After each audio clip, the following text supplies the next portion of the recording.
today on Cutlers Court. The road to riches is not comfortable. You know what I'm saying? It's gonna take some inconvenient situations, some minor setbacks, but I would never put us in a predicament. Yeah, nobody wants to have to wake up every morning. First thing you do is look out the window and make sure the car's still there. Are you? Nobody wants to live like that. Oh, wait a minute, you flicking the lights. Yeah, they came on today, you know. Nobody wants that. She was on somebody's stream, twerking. That's not... Tooting it up and twerking. That's so crazy. On somebody else's One, that's stream. not true.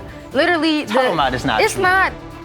We'll find out today who's lying and who's not. This is Cutlers Court. Trinity Hudspeth is bringing her boyfriend Philip to court for a compatibility test. Worried their relationship is on shaky ground, she says his risky lifestyle, financial instability, and controlling behavior have made her question their future, especially with plans to move overseas hanging in the balance. Philip Williams believes he and Trinity are meant to be. He says their love can weather any storm and is confident the compatibility test will prove they're ready to take the next step together. Your Honors, this is case 2128, Hudspeth versus Williams. Thank you, Patrick. Good day, everyone. Ms. Hudspeth, it's my understanding that you are planning to start a new life abroad. The big question is whether Mr. Williams will be joining you in that new life. Tell me your story. So today we're here for a compatibility test. I'm not 100% sure if we're ready to move across the country together. We're having a little bit of issues with finances, drinking issues, as well as controlling or clingy behaviors.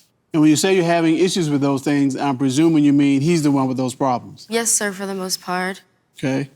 So, Mr. Williams, you've heard Ms. Hudspeth's concerns. Do you have any concerns about her if y'all getting ready to move across the world? Honestly, I would say it's just like how she carries herself. Like, I'm all for her building her brand and whatnot, but she doesn't have that work-life balance, you know what I'm saying? Like, she likes to spend just days, sometimes like the whole day out, whether it be networking, yeah, that's cool. But sometimes it's just like she's taking time away to go chill with her friends and just overspending, overindulging, you know what I'm saying? There's no balance to it. And you've talked to her about that? Yeah, I have. But ultimately, I'm here to defend my relationship, whatever it takes. She's been with me through just thick and thin, all types of situations. Like, how long have you been together? 5 years. Oh, yeah. You got a couple seasons under your belt. And I just don't want it to be jeopardized over just some pettiness, at the end of the day. And then not to mention, she's always been my biggest supporter when it came to me pursuing my own goals, my own dreams. I want to be a professional trader. And so, I trade stock options and okay. There's just no one else that I see myself doing this life thing with, Okay. All right, well, that's positive, yes. All right, go ahead, love. Ms. Hudspeth, you mentioned, moving across the world. Where are you planning to move to? We're planning to move to Thailand. So that's more than a couple blocks away. Yes. In case you didn't know. Is that more than a temporary move? Is that fairly permanent? Like you plan to live there for a while? I think we're trying to decide if we actually want to live there for a while. Right now, since we're so young, we just want to go ahead and get over there so we can see if that's the environment that we would want to start a family in. So, Mr. Williams, you're fully on board with this? Absolutely. We've talked on many different occasions about just traveling the world together, seeing what the world has to offer. And I don't see myself doing that with anybody else outside of her. She's like my best friend. And I intend to keep it that way. All right. Okay. So at least in terms of a destination, they are compatible. They both want to go to the same place. They seem like they want to go together. For the same reasons. For the same reasons. Okay. Okay. Now we just have to get over these little pesky finances, problems like alcohol, controlling, clinging, work-life balance kind of stuff. We can get through that. We might get you all to Thailand. Yes. All right. Okay. So when you say finances, what's the problem that you have with Mr. Williams when it comes to finances? It's because our car has been repossessed before. He just pretty much, for a few months, didn't pay the car note. And looked outside the next morning and the car was gone. Yikes. Had he told you that he hadn't paid the car note or like, I'm having a problem this month? I don't want to say like he didn't communicate fully. I didn't understand to what extent he didn't pay. I thought maybe he paid something on it. So I definitely wasn't expecting the car to be gone. And that just, outside of them taking the car, we also had a late fee for that, which was like, or being able to get our car out the tow was like $500 extra. Not only that, we were having to Uber from place to place at that point too. So it's like now all of this other money is coming out of the account as well. Yeah. And, you know, it just kind of makes me sometimes feel not as secure as I would like to feel. I mean, but you need to tell them, like, why, though? Like, so, again, I trade stock options, and, you know, it takes leverage in order to play the game. And so I just wanted to have funds readily available to make the moves necessary in order for us to, you know, just step into the light that we want to, you know? And the road to riches is not comfortable, you know what I'm saying? It's gonna take some inconvenient situations, some, you know, minor setbacks, but I would never put us in a predicament to where I knew we couldn't bounce back from, you know what I'm saying? Like, I had the funds readily available, but I just had to make my moves, you know? I had to do what I had to do. Well, here's the thing. You use the phrase readily available. Your car note funds are not readily available. Your mortgage, your rent, those funds are not readily available. So I think you need to kind of reshape your definition of what funds are readily available, because you have household expenses that got to be paid. If you all want to be starting a family together, your family has got to have somewhere to stay. They have to have transportation. They have to have insurance. They have to have all those things. Those funds are not readily available. And just like with gambling, you only gamble with what you can afford to lose. Same thing with trading. I mean, I know it's your profession, but you can only trade what you can afford to lose. I have admitted, you know, sometimes I go a little bit overboard. However, you know, shortly after I got the car out of repossession, I turned $80 into $30,000, you know, and she didn't have no complaints then, you know, everything was smooth sailing, going out to dinner, shopping, whatever it was. So it's like, you know, it was petty to me, and it still is, you know. I'd do it again, honestly, like, it just is what it is. I'm all about taking risks. You need a conversation about your comfortability with risk. Clearly, you a high roller. Like high risk, high reward.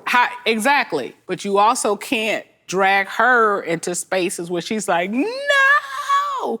Yeah, nobody wants to have to wake up every morning, first thing you do is look out the window and make sure the car's still there. Are you? Nobody wants to live like that. Oh, wait a minute, you flicking the lights. Yeah, they came on today, you know. Nobody wants that. All right, so Ms. Hudspeth, you mentioned about drinking. Yes, there's this specific bartender that he just gets a little bit too friendly with after he starts drinking. Coming up. You know, he'll also make like little inappropriate jokes while she's around, kind of referring to threesomes. Oh. And then so That it's was like one time, you tripping. Like, it happened more than once. Like, it was just joking, though.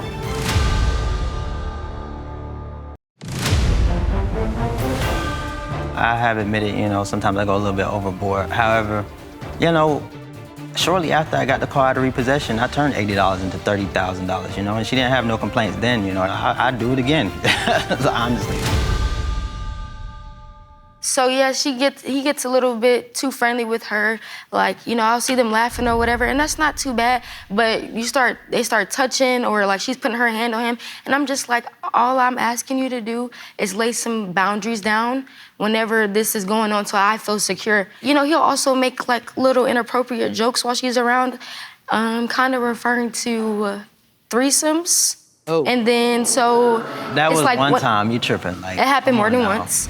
And the times that, you know, that I try to voice how I'm feeling about it, he shuts down my feelings. He just calls me insecure. How did that come about? It was just a joke, you know. I probably, Did you say it to the girlfriend? Did you say it to the girlfriend? No, never. You just Like, to her? It was just to her. It was just Okay. Hey, what did you say? It was like on the ride home, I was like, you know, do you think she's cute? You know what I'm saying? Like, yeah, I was like, you think she's attractive? So now you see. It don't gotta be. Hold on. I was like, it doesn't have to, you don't have to single her out, you know? It was just something along those lines. Like, it was just joking, though. All right, now was this after Ms. Hudspeth had already told you how she felt about your interaction with? Yeah, I was kind of jabbing, you know. Okay, so after she tells you she's uncomfortable with your interaction with this, your response is, well, do you think she's cute?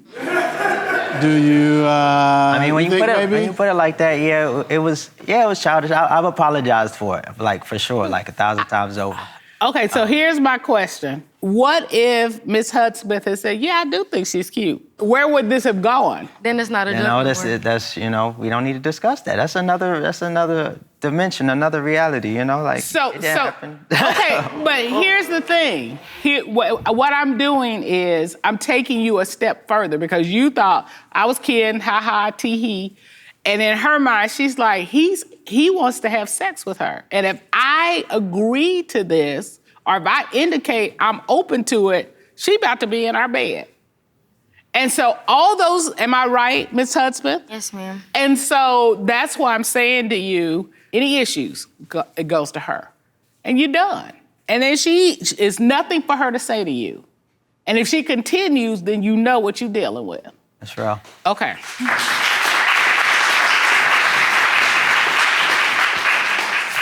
Ms. Hudspeth, you also mentioned about clinginess. Yes, sir. He's clingy? He does get a little clingy sometimes. What does that look like? So, last night I had a work event. Sometimes I will model. I'll get booked for gigs or whatever. And I'm out, and he's the type to just be blowing me up the whole time I'm out of this work event. What you doing? Where you going? Who's there? What you doing? And then he'll be like, okay, you need to be home by this time.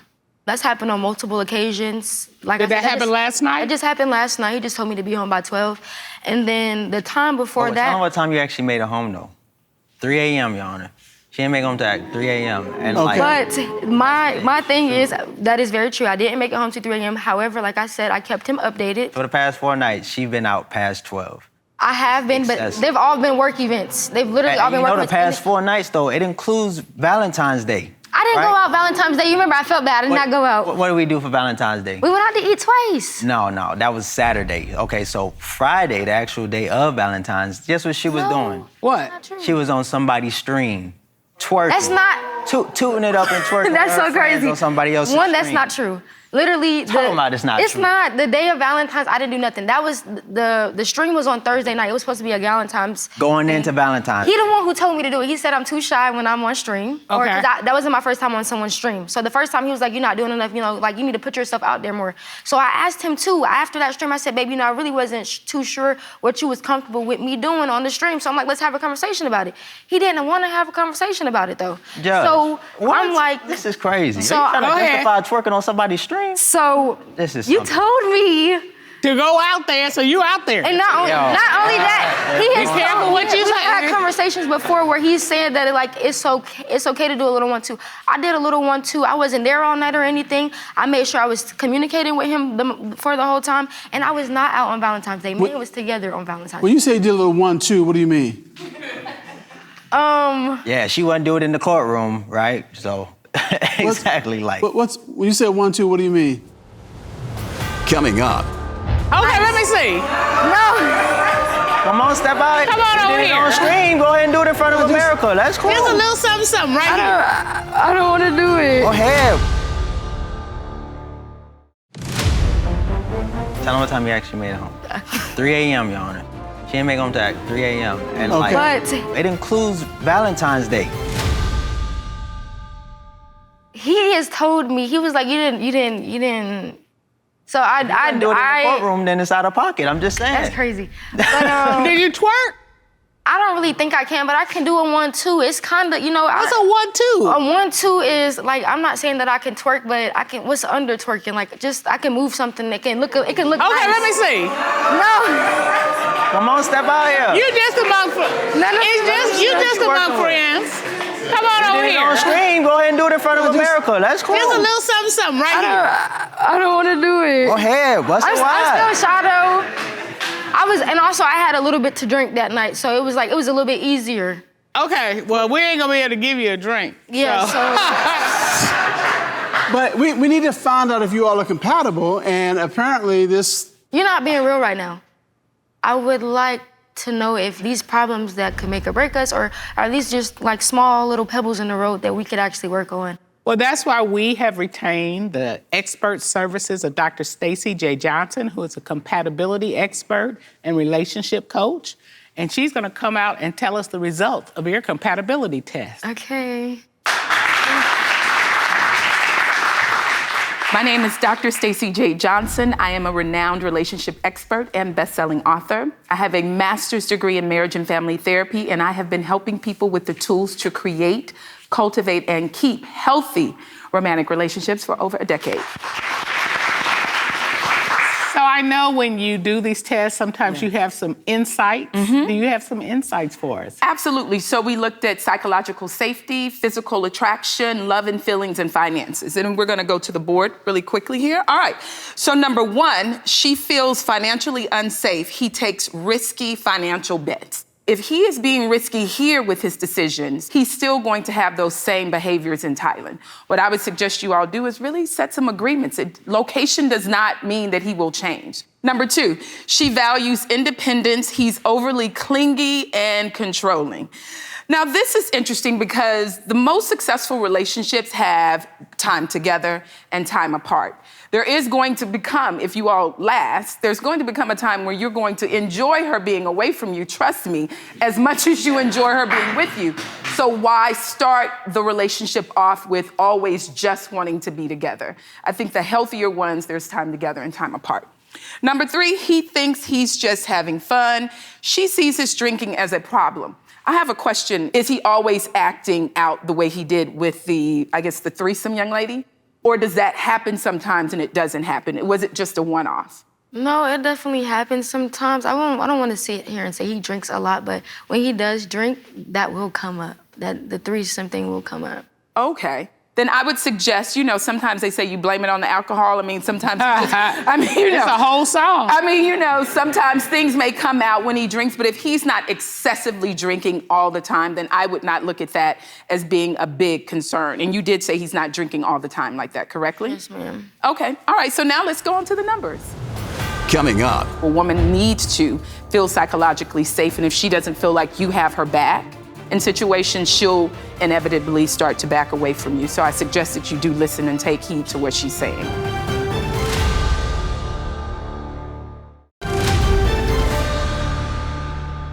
So now let's go on to the numbers.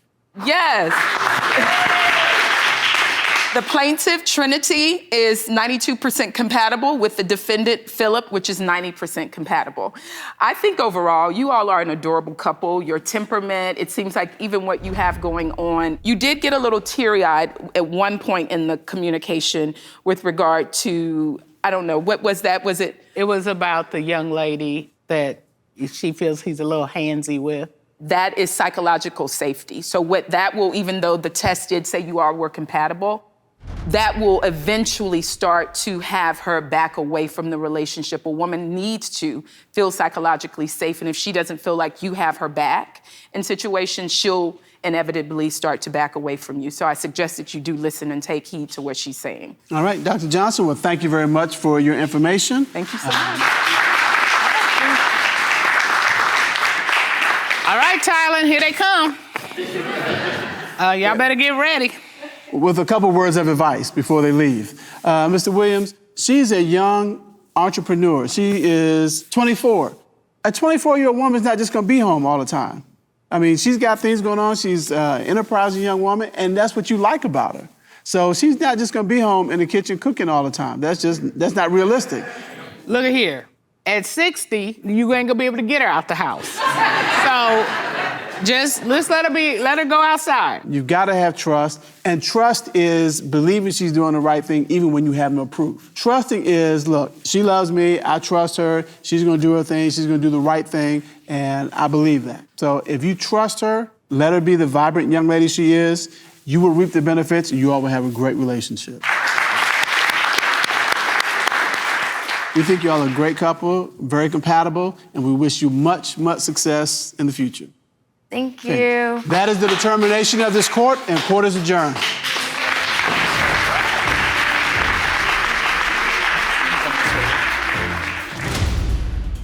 I feel really good about the compatibility test. It's whatever it takes, I'm here and I'm open to it. We're probably gonna continue to save up for Thailand and then be gone by the end of the year. We're gonna talk about you staying out past midnight.